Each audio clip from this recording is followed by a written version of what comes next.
Hey everybody, welcome to Behavior Bites. My name is Brad. And I'm Mike, and we're also joined by our producer, Callie, who is behind the camera.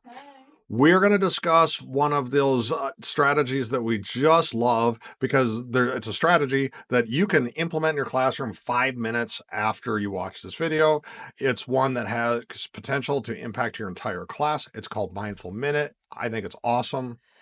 Tell us about it. Okay, Mike and everybody else, I don't like to get preachy. I'm not getting preachy, except I'm going to preach right now. So get ready.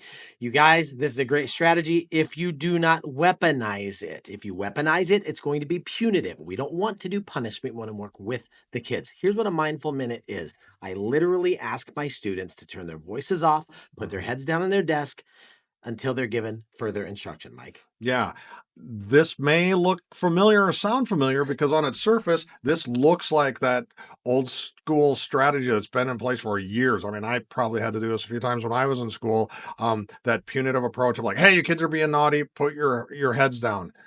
If you're using it like that, I'm telling you, it's a wasted opportunity because you can use it for a much higher purpose than that. Right. Here's what it is, Mike. When done right, it's a period of time where I can instill focused, deliberate, purposeful calm and silence in my class so that they can get re-engaged and refocused and back on track the way that I want them to be. Yeah, you can almost think of it like if you're a conductor and your classroom is your orchestra, Right. it is a way for you to influence the energy that you have in your room. We've all been there where the energy in a room is getting a little loud, a little crazy, a little buzzy, a little chaotic. Yeah. We can use this to bring it on down again, and that's where it really shines as a strategy.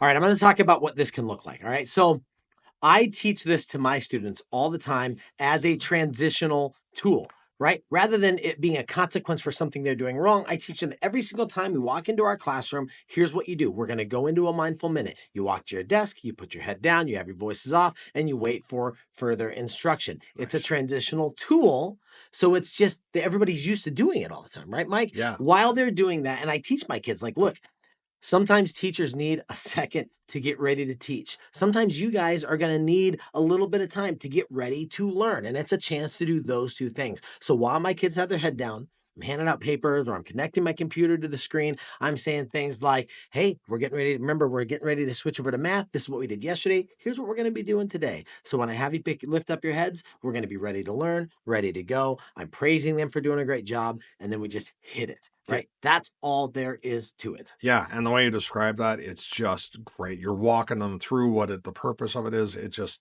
so stinking good. Now, once you have that established as a routine and a practice in your classroom, then you probably have maybe a keyword that you're calling it. A mindful minute is what I'd suggest, but you can use a lot of different terms for it.